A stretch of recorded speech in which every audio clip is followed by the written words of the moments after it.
los albores de una sofocante primavera, en el año 1623, un grito atravesó los pasillos de mármol de Topkapi. No era ni el gemido agonizante de un soldado, ni la súplica de un cautivo. Era la voz de una adolescente de 15 años, la princesa Fatma, hija del hombre más poderoso de su época. Un grito tan lleno de terror que incluso los guardias más aguerridos retrocedieron. Detrás de las puertas doradas, aquella noche no hubo amor ni ceremonia en el sentido noble de la palabra, sino un ritual tan perturbador que el Imperio Otomano lo mantuvo en secreto durante siglos. Esta es la historia que no quisieron que conocieras, el precio oculto que pagaron las hijas de los sultanes. Una tradición que quebrantaba los espíritus antes de marcar los cuerpos. Lo que vas a escuchar se basa en piezas dispersas, registros cifrados, planos y recetas medicinales, huellas que la memoria oficial intentó borrar. El Imperio Otomano, durante más de 6 siglos, desde 1299 hasta 1222, extendió su sombra sobre 3 continentes. Tras la caída de Constantinopla en 1353, convertida en Estambul, su corazón latía en Topkapi, un recinto de patios de mármol y cámaras secretas donde se sellaban destinos en voz baja. En lo más profundo vivía el harén imperial, un mundo cerrado donde cientos de mujeres evolucionaban en una jerarquía de seda y sombras.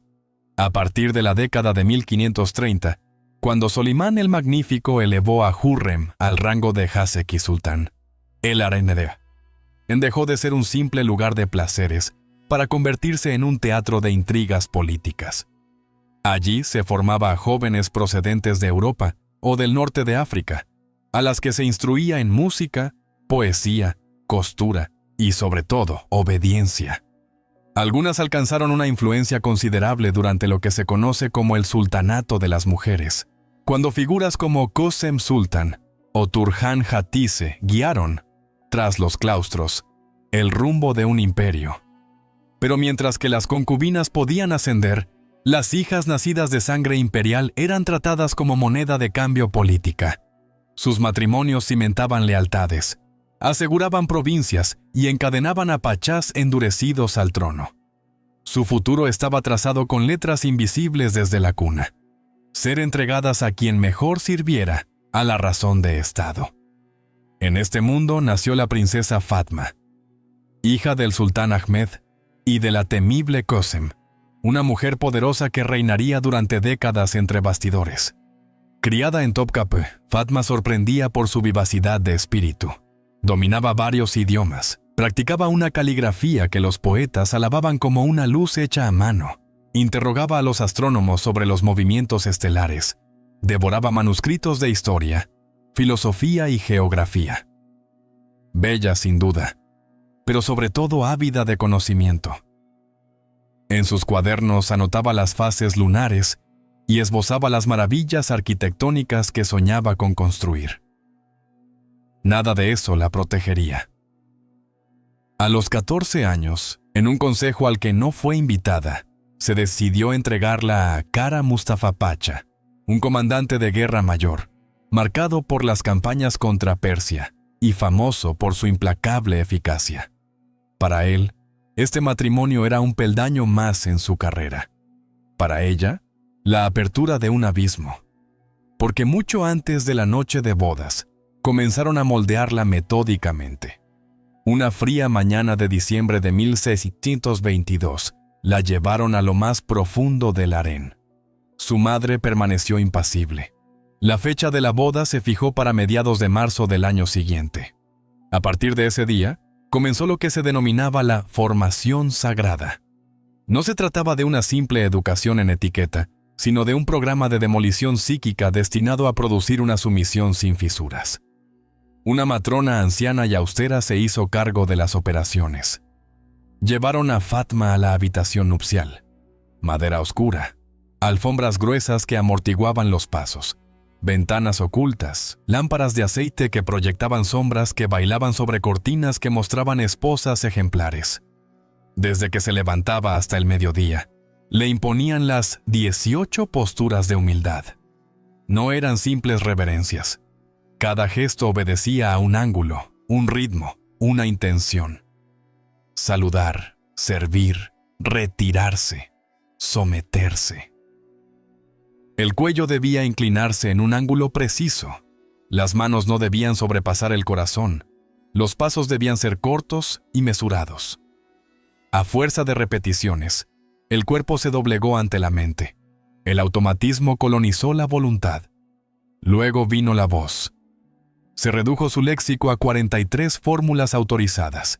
Gratitud, aceptación, disculpa, petición humilde. Sí, mi señor. Como desee, perdone mi insuficiencia. Superar estos límites requería expiación, ayunos que la hacían tambalearse, aislamiento en celdas estrechas, humillaciones públicas en las que, delante de la casa de las mujeres, debía confesar su desobediencia mientras las mayores la cubrían de insultos. Si lo que está escuchando le molesta, permítame, en este preciso momento, hacerle una breve petición. Si estas verdades le importan, le invito, a usted que está escuchando, a suscribirse, a dejar un comentario y a pulsar me gusta para que otros puedan descubrir estas historias y podamos, juntos, continuar con esta labor de revelación. Volvamos a Fátima. 2 veces por semana, durante la lección de perspectiva, se le obligaba a servir personalmente a las favoritas de su padre, lavarlas, peinarlas, vestirlas para sus citas, alimentarlas con sus propias manos. Se trataba de quebrantar el último bastión de su identidad principesca, de acostumbrarla a situarse por debajo de aquellas que compartían el lecho del soberano. Hay testimonios que evocan sollozos incontenibles. La joven temblaba mientras ajustaba las joyas de las mujeres a las que ayer aún dominaba por su rango. Más abajo, en las habitaciones subterráneas, se desarrollaba el capítulo más escalofriante. Habitaciones reconstruidas a la perfección donde, bajo la fría mirada de ancianas instructoras, le hacían repetir con maniquíes anatómicos la liturgia de la primera noche. Cada reacción era observada, anotada en códigos, y cualquier resistencia conllevaba sesiones más largas y más duras. La pasión por las estrellas se desvaneció. Se fabricó una envoltura, un cuerpo entrenado para responder. Una voz entrenada para ceder. Una mente entrenada para renunciar. En vísperas de la boda, la instalaron en un pabellón aislado, en medio de los jardines, la última esclusa donde todo se reguló hasta la obsesión. Su régimen estaba cronometrado. Granadas para la fertilidad, miel para suavizar el humor, almendras para el vigor, leche de cabra para la pureza, especias raras cuyo motivo se ocultaba. La bañaban 2 veces al día en aguas perfumadas con raíz de valeriana, extracto de amapola y flor de azahar, preparados que, a juzgar por recetas similares, podían incluir sedantes ligeros que infundían una docilidad confusa. Las paredes estaban cubiertas de escenas de esposas ideales, y los espejos dispuestos de tal manera que, en todas partes, se sorprendía mirándose. Una técnica de meditación sufí convertida en trampa mental. Mirarse a sí misma para controlarse mejor. Los médicos observaban temblores nupciales, respiración entrecortada, sobresaltos al menor ruido. Todos ellos signos que hoy llamaríamos ansiedad aguda y trauma. La última noche, le ofrecieron una infusión concentrada, amapola, mandrágora y algo que, en nuestros términos, se asemejaría a un disociativo. Querían que estuviera tranquila, presente en cuerpo pero ausente en alma. Su último recuerdo libre fue para las constelaciones que ya no volvería a contemplar. El día de la boda amaneció frío y resplandeciente. La ciudad celebró con música, procesiones y manjares fastuosos. La fachada resplandecía, pero en la habitación privada, Fátima permanecía pétrea, con el pulso débil, la piel helada a pesar del calor de los braseros, la mirada perdida como hacia un horizonte que nadie veía. Luego la llevaron, a la luz de las velas, al pabellón nupcial, un edificio octogonal que se remontaba a las conquistas de Mehmet. Un nivel para la purificación, Horas de baños saturados de ungüentos, hasta llegar a ese éxtasis de rendición, descrito por los practicantes, en el que el cuerpo deja de luchar. Un nivel para el abandono. Vestido de seda blanca bordado en oro. Perlas del Golfo, diadema demasiado pesada y, ocultas entre la pompa, herramientas de inmovilización, grapas, lastres, ataduras invisibles, zapatos que impedían la huida. El esplendor como disfraz de una prisión. Por último, la habitación del consumo. Tapices con hazañas militares, cama equipada con cuerdas, cojines impregnados de aceites soporíferos, luces calculadas. Las puertas se cerraron. Lo que siguió no fue una unión, sino el colapso total de una persona. Convulsiones, silencio total, conciencia vacilante. El pachá, acostumbrado a imponer su voluntad, confundió el estupor con la insumisión. Aplicó los métodos que había aprendido para doblegar a sus adversarios, sin comprender que ya no había nada que doblegar. El espíritu se había retirado para salvarse. Al amanecer, se proclamó el éxito del matrimonio. Sin embargo, en el pabellón, una joven había dejado de ser ella misma. Los días posteriores a la boda confirmaron la magnitud del desastre. La joven princesa desarrolló un mutismo casi total. Su voz, reducida a un susurro, solo obedecía a órdenes directas. Dejó de alimentarse hasta tal punto que tuvieron que obligarla a tomar caldos como a una niña enferma. Le sobrevenían crisis de llanto sin motivo, y su cuerpo se sacudía con sollozos mudos. La presencia de un hombre, aunque fuera un eunuco de confianza, le provocaba ataques de pánico, respiración entrecortada, sudor frío, desmayos. Se hablaba entonces de enfermedad del miedo. Los médicos, impotentes, bautizaron su estado como melancolía virginal, un término que ocultaba su ignorancia. Intentaron infusiones de hierbas, sesiones de música, oraciones sufíes, extraños experimentos con imanes y dietas específicas. Nada funcionó. La niña que soñaba con las estrellas desapareció tras un velo de apatía. Su esposo, el pachá, se alejó poco a poco. Los cronistas relatan que buscó el olvido en lejanos campos y luego en el opio. Algunos afirman que pidió ser enviado a los frentes más peligrosos, con la esperanza de expiar en la muerte la falta cometida bajo las órdenes del protocolo. Fatma, por su parte, vivió otros 29 años en ese estado de sombra, apareciendo en las ceremonias como una estatua de porcelana, útil solo para dar a luz a 4 hijos para el juego dinástico. Murió un 15 de marzo, fecha exacta de su boda, de una fiebre cerebral, según los registros. Las mujeres del palacio murmuraban que simplemente había decidido dejar de luchar. Su nombre sobrevivió en los archivos oficiales como el de una esposa piadosa y obediente. No se mencionaba a la astrónoma curiosa, ni a la brillante calígrafa. Todo lo que había sido fue borrado. Durante siglos, el silencio cubrió estos rituales. Los cronistas solo relataban los fastos, nunca lo que ocurría tras las cortinas. Hubo que esperar hasta principios del siglo XXI para que un equipo de investigadores obtuviera acceso a los archivos restringidos del Palacio de Topkapi. En 2019, la historiadora Elif Korkmaz y su equipo de la Universidad del Bósforo descubrieron diarios médicos escritos en persa, correspondencia codificada entre las administradoras del harén, planos arquitectónicos de los pabellones nupciales que indicaban puntos de observación y sistemas de retención, así como recetas de bebidas sedantes. Estas piezas se habían dispersado en diversos fondos para ocultar su verdadera naturaleza. 3 años de traducción y cotejo revelaron la magnitud del sistema. Al menos 37 princesas, entre 1530 y 1826, habrían sido sometidas a variantes de este programa sagrado. 12 presentaron síntomas que la psicología moderna identifica como trastornos postraumáticos graves.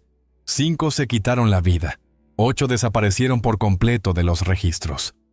El análisis químico de las decocciones confirmó la presencia de sustancias que hoy en día se clasifican como potentes disociativos y ansiolíticos.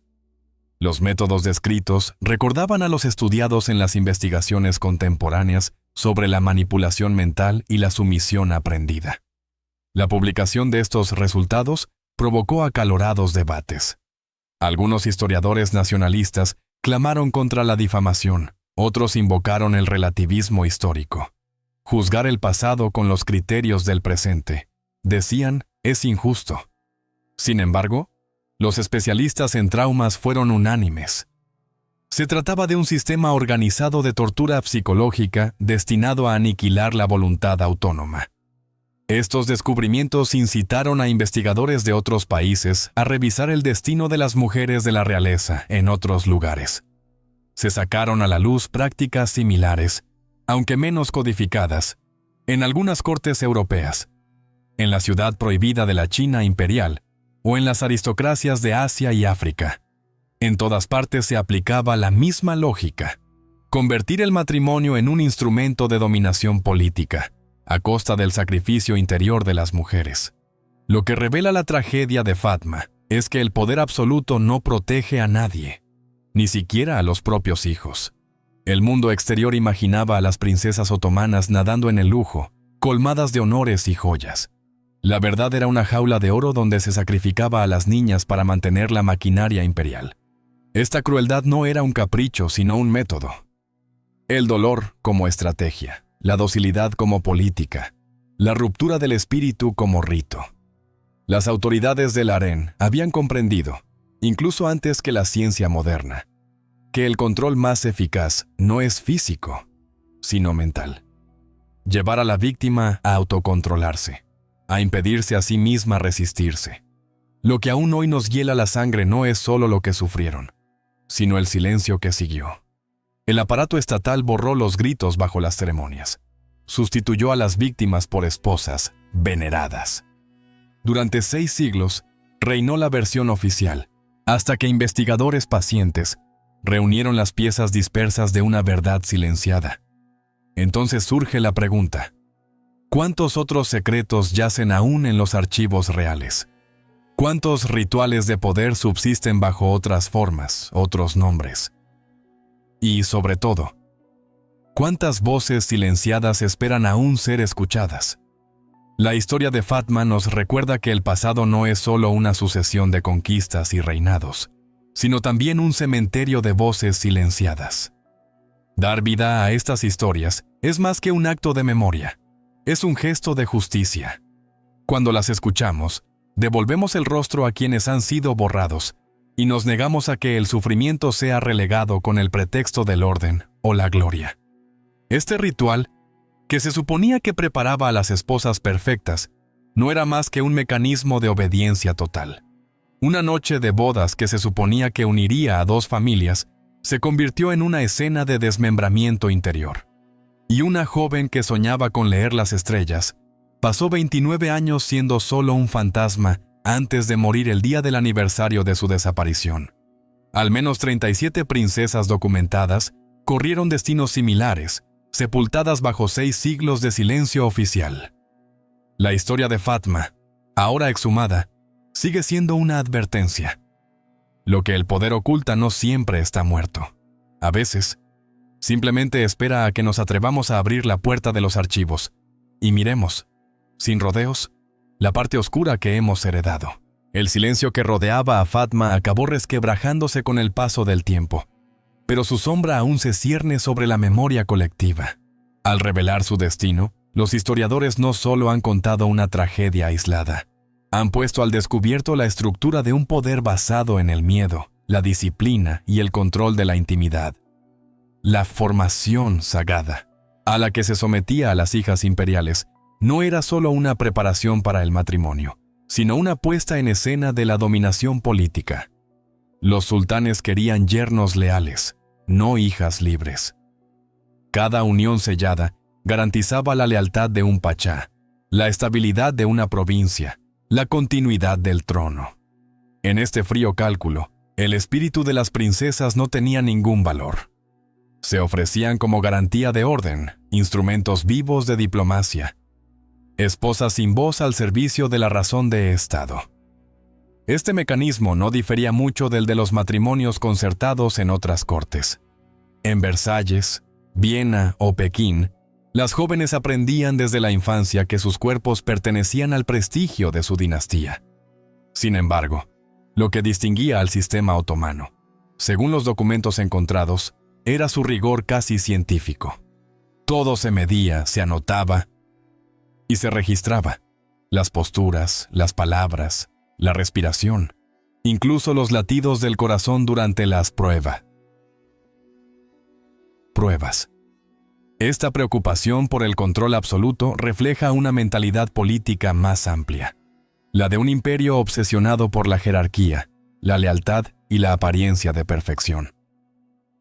En esta sociedad, donde la más mínima desobediencia podía socavar la legitimidad del poder, el harén se convirtió en un laboratorio de obediencia, una escuela de silencio. Los diarios médicos revelan una frialdad escalofriante. Los escribas imperiales empleaban términos técnicos para describir el dolor, pérdida de voluntad, inercia emocional, temblores de sumisión, ni una palabra de compasión. Estos documentos servían para perfeccionar el protocolo, para eliminar las anomalías de comportamiento. Cada sufrimiento se convertía en un dato para analizar. En ellos se lee el surgimiento de una ciencia del control psicológico, que prefigura los mecanismos modernos de adoctrinamiento. Para los investigadores contemporáneos, estos escritos ofrecen un espejo inquietante. Lo que ocurría en los pabellones del palacio no era solo un drama cortesano, sino un experimento a gran escala sobre la plasticidad de la mente humana. Romper una personalidad, remodelarla para que obedeciera sin coacción externa, ese era el objetivo de este ritual.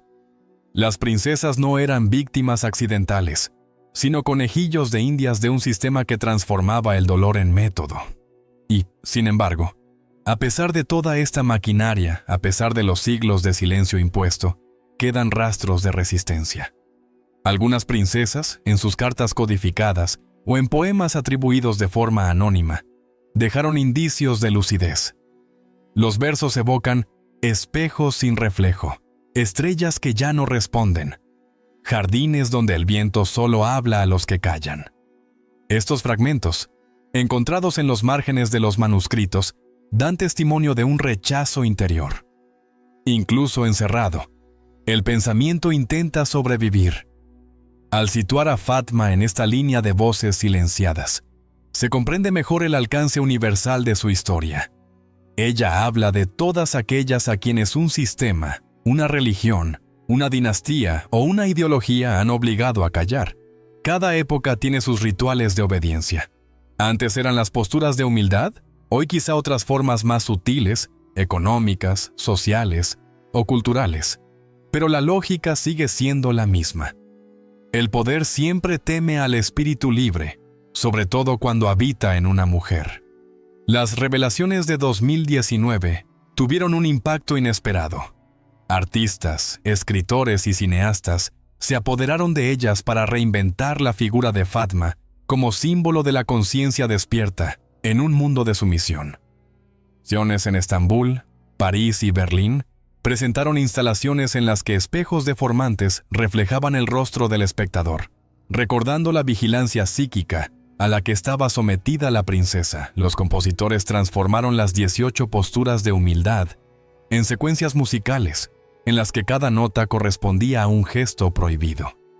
Así, la memoria de Fatma dejó de ser un susurro y volvió a convertirse en palabra. Este cambio es esencial. La historia, cuando se limita a enumerar reinados y batallas, pierde su humanidad, pero cuando se centra en aquellos que han sido borrados, recupera su sentido. Al revelar el sufrimiento de estas mujeres, los investigadores no buscaban el escándalo, sino devolver la verdad a sus vidas. Y a través de ellas, recordaron una evidencia. No hay grandeza en la dominación, solo en la memoria de aquellos a quienes ha destrozado. Aún hoy, en los museos del palacio, los visitantes caminan sobre los pavimentos de mármol por donde caminó Fatma. Admiran los mosaicos, las cúpulas, las joyas, sin saber que bajo ese esplendor yacen los ecos de un sufrimiento inaudito. El aire conserva una extraña gravedad, como si las propias paredes supieran lo que han visto. La historia oficial sigue sin atreverse a evocar esta parte oscura, demasiado perturbadora, demasiado contraria a la imagen idealizada del imperio. Pero la labor de la memoria es precisamente perturbar. Nombrar el sufrimiento es impedir que se repita. Fatma ya no es solo una princesa olvidada. Se ha convertido en el rostro de aquellas que, a lo largo de los siglos, han pagado el precio del silencio. Su historia ya no pertenece a los anales otomanos, sino a todos aquellos que creen que ningún imperio, por poderoso que sea, puede borrar para siempre la verdad de un ser humano. Hoy en día, el nombre de Fatma se ha convertido en un símbolo, una fisura en la fachada de la historia imperial. Su destino, oculto durante mucho tiempo, nos obliga a mirar de otra manera lo que llamamos grandeza. El Imperio Otomano fue sin duda una prodigiosa máquina de administración y cultura, un crisol de pueblos y lenguas. Pero en el corazón de su esplendor se encontraba un sistema que devoraba a sus propios hijos. Las princesas no solo eran víctimas de su época, sino que eran los engranajes invisibles de un poder que pretendía ser eterno. Redescubrir su destino es recordar que cada imperio, cada institución, por muy poderosa que sea, acaba midiéndose por la forma en que trata a aquellos a quienes pretende proteger. En los relatos oficiales se habla de conquistas, reformas y monumentos. En los márgenes, donde la tinta se borra, se adivinan las respiraciones ahogadas, las existencias sacrificadas. La historia de Fatma devuelve la humanidad a la piedra. Nos recuerda que ningún palacio, por perfecto que sea, está a salvo del silencio que impone. Los investigadores que han reabierto estos archivos no solo han desenterrado documentos, sino que han recuperado una memoria. Al confrontar los hechos, han liberado voces que 6 siglos de propaganda habían condenado. Gracias a ellos, ahora sabemos que el dolor de las princesas no era una excepción trágica, sino una política. También sabemos que, en el secreto de las cortes del mundo, perduraban mecanismos similares. A la dominación le gusta disfrazarse de tradición, al control de virtud, a la obediencia de honor. A través de Fatma, se plantea la cuestión de la libertad, y no solo la de las mujeres, la de todo ser humano frente a un poder que pretende definir su valor. Porque lo que revela la historia de la joven princesa es la fragilidad universal de la conciencia bajo coacción. Su brillante mente, su curiosidad, su sed de aprender, fueron aplastadas por una institución que temía lo impredecible, el pensamiento independiente. Sin duda, las paredes del palacio aún guardan sus susurros. Quizás alguna noche, cuando la brisa del Bósforo se adentra en los jardines, se pueda oír el susurro de sus cuadernos, las páginas que nunca pudo escribir. A los astrónomos modernos les hubiera gustado mostrarle las constelaciones que observaba de niña, ella que veía en el cielo un orden más justo que el de los hombres. Su desaparición no ha borrado su luz, la ha transformado. Porque hablar hoy de Fatma es negarse a que la memoria de las mujeres sea tratada como un simple adorno de la historia. Es comprender que detrás de cada corona hay una herida, y que detrás de cada silencio impuesto hay un grito que el tiempo siempre acaba haciendo audible. La historia no es inmutable, respira a través de quienes se atreven a cuestionarla. Así concluye el destino de una princesa que soñaba con las estrellas y que fue condenada a la oscuridad. Durante siglos, su nombre no fue más que una nota al pie de página. Hoy se convierte en una constelación. Fatma no solo revive en los archivos, vive en cada búsqueda de la verdad, en cada mirada que se niega a apartarse. Si su historia aún nos conmueve, es porque nos habla de nosotros mismos, de lo que elegimos ver, de lo que preferimos callar, y de la responsabilidad que tenemos hacia aquellos a quienes la historia ha silenciado. Recordarla es un acto de resistencia, es decir, frente a siglos de mentiras. No lo habéis borrado todo. La verdad siempre acaba saliendo a la luz, como una estrella olvidada que ya nada puede ocultar.